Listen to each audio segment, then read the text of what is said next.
My dog was digging in the back garden and she found a body that looked exactly like mine. "It's raining, Jessie, come inside," I called. It wasn't the first time I'd caught my Irish setter eagerly scooping up grass and dirt with her paws, but it was certainly the first time she'd succeeded in uncovering something horrifying. "What the fuck?" I screamed.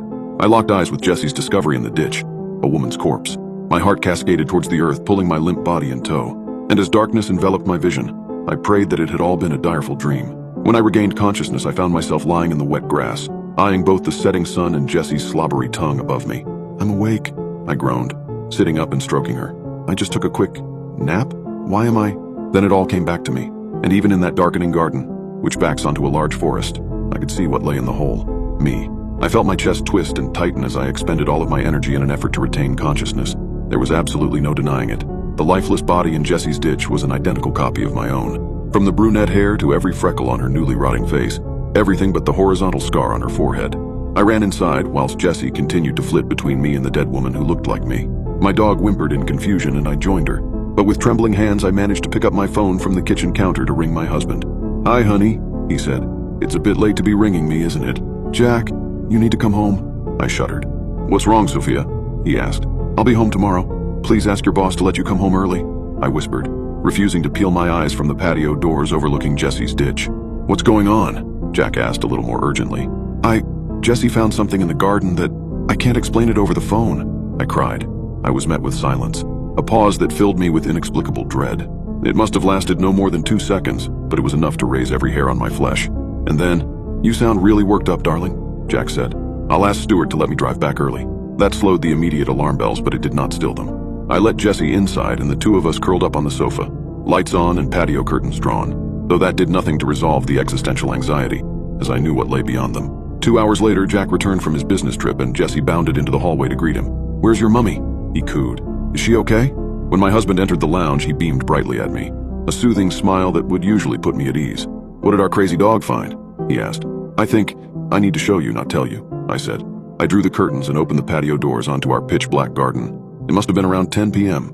The world felt unnervingly still. The only sounds were my squelching footsteps in the grass and Jessie's nervous panting. I pulled my phone from my pocket and shone the flashlight into the ditch.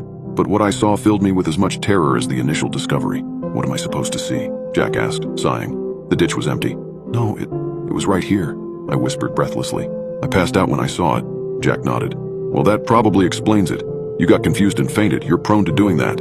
"Yes, but I don't hallucinate things. And the body was still there after I regained consciousness." I huffed. Jack smiled and stroked my face. "You always misremember things. Why don't you head up to bed? I'll pick up a McDonald's for us. I need some food and you could do with a coffee." I begrudgingly agreed, watching from the bedroom window as Jack hopped in the car and went on a late-night McDonald's trip. But I didn't go to bed.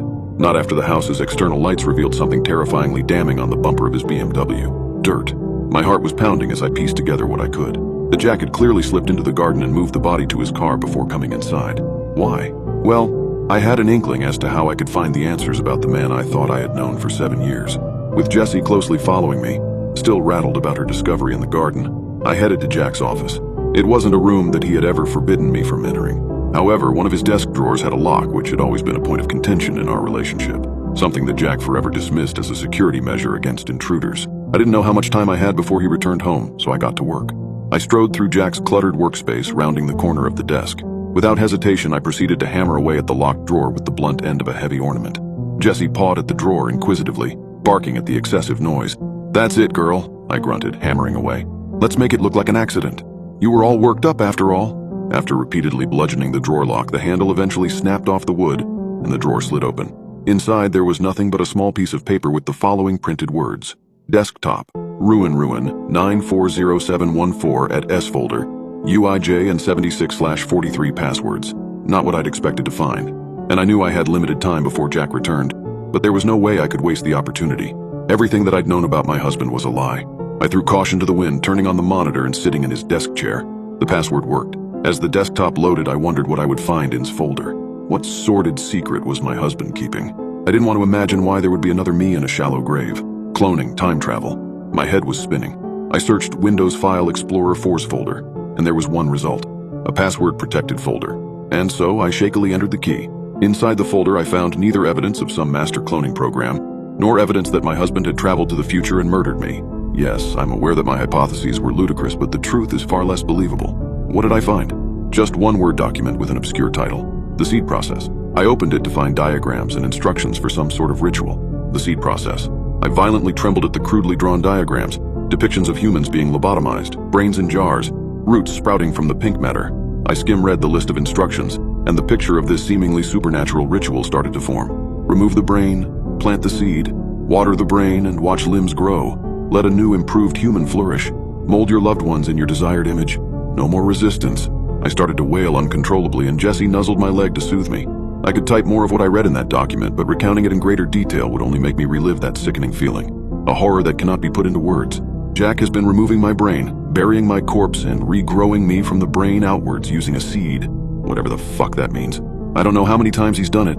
I don't know how many versions of me are buried in the garden. In the forest, perhaps. Jesse likes to dig there too, but it explains so much. The blank spots in my memory, the misremembering Jack always mentions. The fact that every time I notice a red flag for my husband, I wake feeling different, refreshed, compliant. Every time he's been chipping a piece of me away, changing me, improving me. That night, before he came back to the house, I took Jesse and left without a word. Is he tracking me? I hope not. Whoever me might be. A far stretch from Sophia.